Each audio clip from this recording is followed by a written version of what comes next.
semuanya, perkenalkan nama saya Cerisha Liviana dengan NIM 21010361774. Di sini saya akan menjelaskan materi mengenai bab 14, yaitu sistem akuntansi pengeluaran kas. Ini untuk memenuhi tugas mata kuliah sistem informasi akuntansi. Next.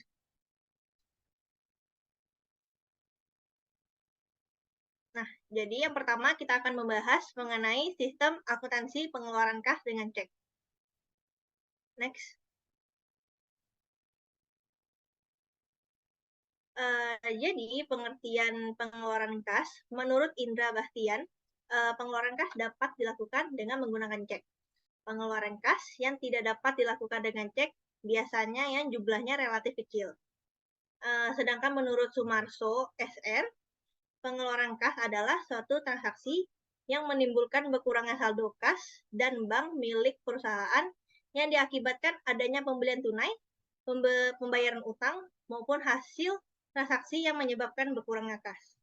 Nah, dari pengertian ini dapat kita simpulkan bahwa pengeluaran kas adalah transaksi-transaksi yang mengakibatkan berkurangnya saldo-saldo kas tunai dan atau rekening bank milik perusahaan, baik yang berasal dari pembelian tunai, pembayaran utang, pengeluaran transfer, maupun pengeluaran-pengeluaran lainnya.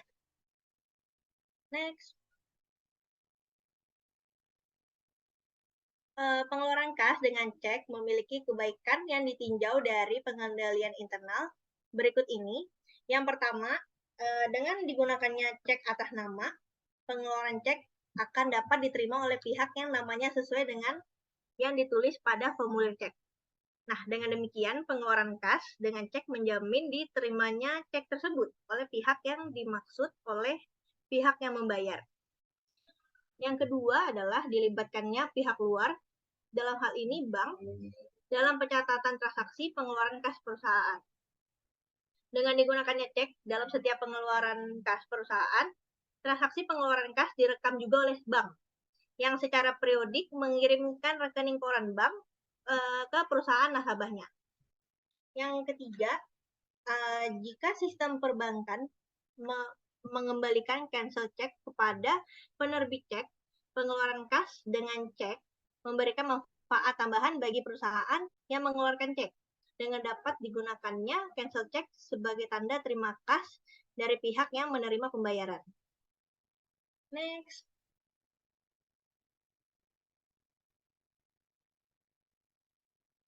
Yang selanjutnya adalah dokumen yang digunakan. Jadi, dokumen yang digunakan dalam sistem akuntansi pengeluaran kas adalah yang pertama, bukti kas keluar. Nah, ini tuh berfungsi sebagai perintah pengeluaran kas kepada bagian kas sebesar yang tercantum dalam dokumen tersebut. Di samping itu juga, dokumen ini berfungsi sebagai surat pemberitahuan yang dikirim kepada kreditur dan berfungsi pula sebagai dokumen sumber bagi pencatatan berkurangnya utang. Nah, yang kedua adalah cek. Cek merupakan dokumen yang digunakan untuk memerintahkan bank melakukan pembayaran sejumlah uang kepada orang atau organisasi yang namanya tercantum pada cek. Nah, di sini ada dua pilihan dalam penggunaan cek untuk pembayaran. Yang pertama adalah penerbit cek membuat cek atas nama atau penerbit cek membuat cek atas unjuk. Nah, yang terakhir adalah permintaan cek. Dokumen ini berfungsi sebagai permintaan dari fungsi yang memerlukan pengeluaran kas kepada fungsi akuntansi untuk membuat bukti kas keluar. Next.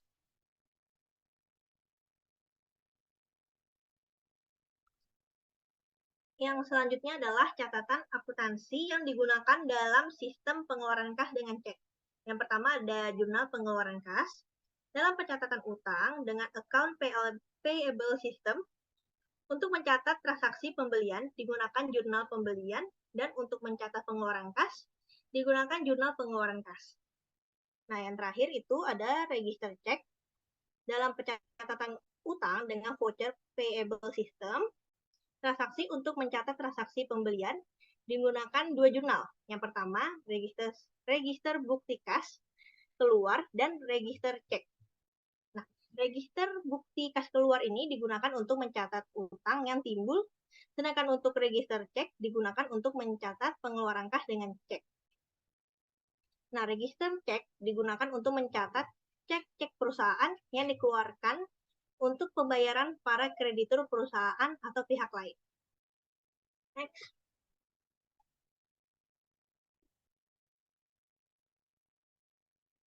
Yang selanjutnya adalah fungsi yang terkait dalam sistem akuntansi pengeluaran kas dengan cek. Yang pertama, ada fungsi yang memerlukan pengeluaran kas. Jika suatu fungsi memerlukan pengeluaran kas, maka perlu melakukan pengajuan permintaan cek kepada fungsi akuntansi. Yang kedua, ada fungsi kas. Fungsi ini bertanggung jawab dalam meminta cek, meminta otoritas atas cek, dan mengirimkan cek kepada kreditur via pos atau langsung membayar kepada kreditur. Yang ketiga, ada fungsi akuntansi. Fungsi ini bertanggung jawab atas pencatatan pengeluaran kas yang menyangkut beban dan persediaan, pencatatan transaksi pengeluaran kas dalam jurnal pengeluaran kas, dan membuat bukti kas keluar. Dan yang terakhir ada fungsi pemeriksa intern. Fungsi ini bertanggung jawab untuk melakukan perhitungan kas secara periodik dan mencocokkan hasil perhitungan dengan saldo kas menurut catatan akuntansi. Next.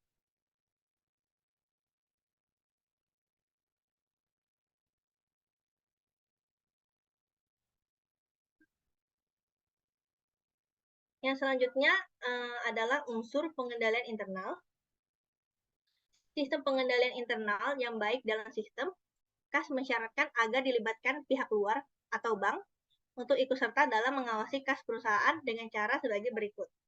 Yang pertama, semua penerimaan kas harus disetor penuh ke bank pada hari yang sama dengan penerimaan kas atau pada hari kerja berikutnya.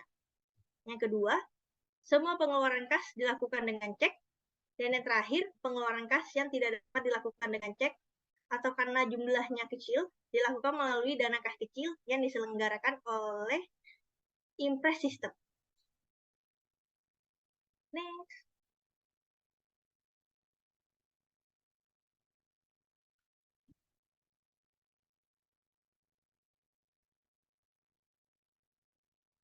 Unsur pengendalian internal dalam sistem akuntansi pengeluaran kas dengan cek dirancang dengan merinci unsur organisasi, sistem otorisasi dan prosedur pencatatan, serta unsur praktik yang sehat, seperti yang disajikan pada PPT.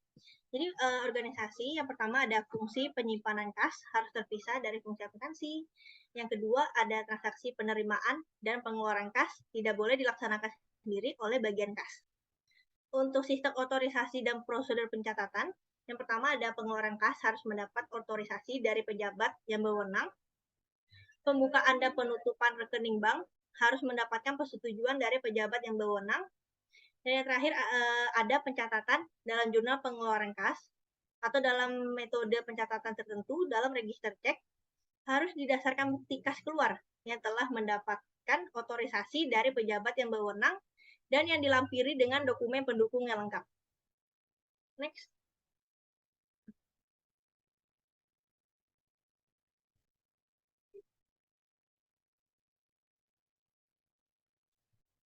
Nah, yang terakhir ini ada praktik yang sehat. Di sini ada saldo kas yang disimpan di perusahaan harus dilindungi dari kemungkinan pencurian atau penggunaan yang tidak semestinya. Dokumen dasar dan dokumen pendukung transaksi pengeluaran kas harus dibubuhi cap lunas oleh bagian kasa setelah transaksi pengeluaran kas.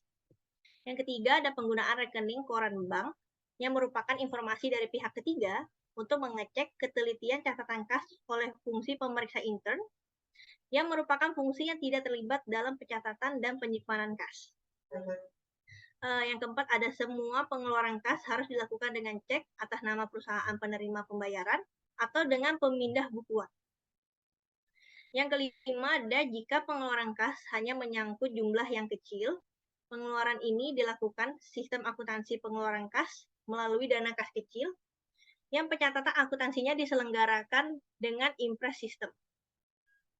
Yang selanjutnya, secara periodik diadakan pencocokan jumlah fisik kas yang ada pada perusahaan dengan jumlah kas menurut catatan akuntansi. Yang selanjutnya ada kas yang ada di perusahaan dan kas yang ada di perjalanan diasuransikan dari kerugian. Terus ada kasir yang diasuransikan, ada kasir yang dilengkapi dengan alat-alat yang mencegah terjadinya pencurian terhadap kas yang disimpan di perusahaan. Misalnya mesin register kas, lemari besi, dan strong room. Dan yang terakhir adalah semua nomor cek harus dipertanggungjawabkan oleh bagian kas. Next.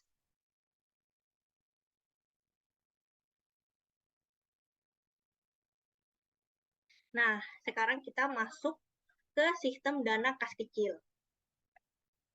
Next.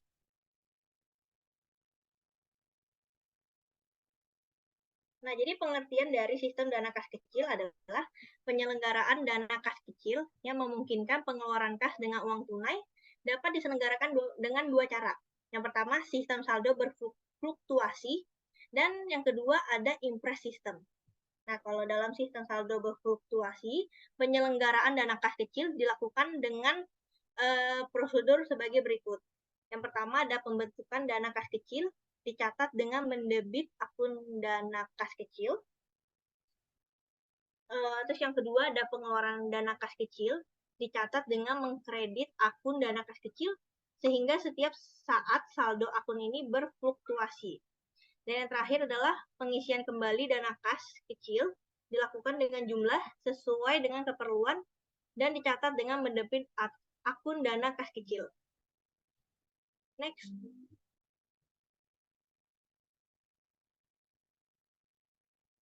Nah, sedangkan dalam impres system, penyelenggaraan dana kas kecil dilakukan sebagai berikut. Yang pertama adalah pembentukan dana kas kecil dilakukan dengan cek dan dicatat dengan mendebit akun dana kas kecil. Nah, saldo akun dana kas kecil ini tidak boleh berubah dari yang telah ditetapkan sebelumnya, kecuali jika saldo yang telah ditetapkan tersebut dinaikkan atau dikurangi. Yang kedua adalah pengeluaran dana kas kecil tidak dicatat dalam jurnal, sehingga tidak mengkredit akun dana kas kecil. Nah, bukti-bukti pengeluaran dana kas kecil ini dikumpulkan saja dalam arsip sementara yang diselenggarakan oleh pemegang dana kas kecil. Dan yang terakhir adalah pengisian kembali dana kas kecil dilakukan sejumlah rupiah yang tercantum dalam kumpulan bukti pengeluaran kas kecil. Nah, pengisian kembali dana kas kecil ini dilakukan dengan cek dan dicatat dengan mendebit akun beban dan mengkredit akun kas. Next.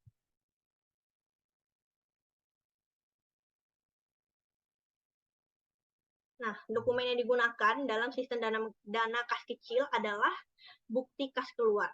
Dokumen ini berfungsi sebagai perintah pengeluaran kas dari bukti akuntansi kepada fungsi kas sebesar yang tercantum dalam dokumen tersebut. Nah, dalam sistem dana kas kecil, dokumen ini diperlukan pada saat pembentukan dana kas kecil dan pada saat pengisian kembali dana kas kecil. Terus dokumen kedua yang digunakan adalah permintaan pengeluaran kas kecil. Dokumen ini digunakan oleh pemakai dana kas kecil untuk meminta uang ke pemegang dana kas kecil.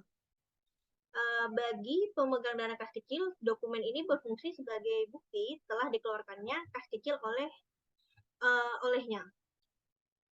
Terus yang ketiga ada bukti pengeluaran kas kecil. Dokumen ini dibuat oleh pemakai dana kas kecil untuk mempertanggungjawabkan pemakaian dana kas kecil. Dan yang keempat, itu permintaan pengisian kembali kas kecil.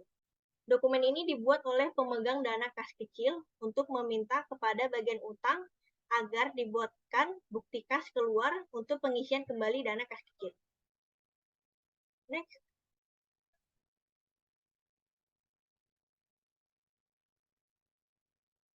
Catatan akuntansi yang digunakan dalam sistem dana kas kecil adalah yang pertama itu ada jurnal pengeluaran kas.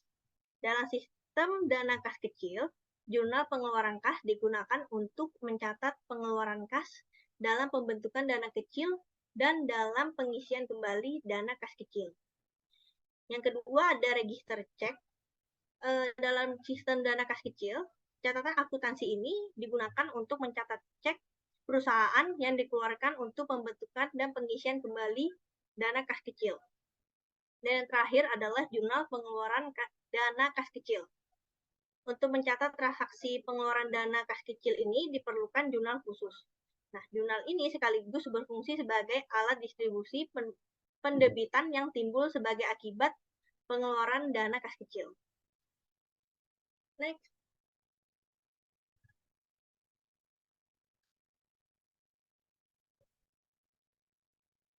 Nah, selanjutnya adalah fungsi yang terkait dalam sistem dana kas kecil. Yang pertama adalah fungsi kas. Fungsi kas ini bertanggung jawab dalam mengisi cek, memintakan otorisasi atas cek, dan menyerahkan cek kepada pemegang dana kas kecil pada saat pembentukan dana kas kecil dan pada saat pengisian kembali dana kas kecil. Yang kedua adalah fungsi akuntansi. Fungsi ini bertanggung jawab atas pencatatan pengeluaran kas kecil yang menyangkut beban dan persediaan, pencatatan transaksi pembentukan dana kas kecil, pencatatan pengisian kembali dana kas kecil dalam jurnal pengeluaran kas atau register cek. Terus ada pencatatan pengeluaran dana kas kecil dalam jurnal pengeluaran dana kas kecil. Dan yang terakhir, pembuatan bukti kas keluar yang memberikan otorisasi kepada fungsi kas dalam pengeluaran cek sebesar yang tercantum dalam dokumen tersebut.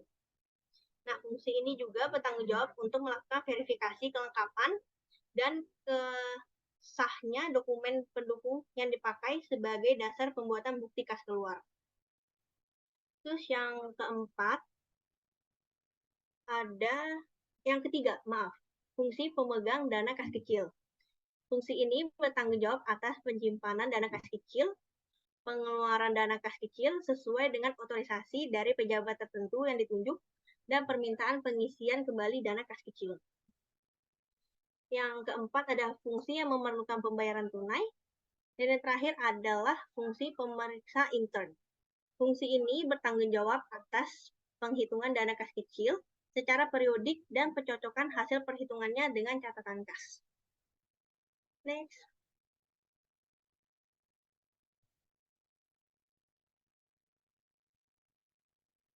Baik, sekian materi yang dapat saya sampaikan mengenai bab 14 ini. Mohon maaf bila ada kesalahan kata. Saya akhiri. Terima kasih dan sampai jumpa.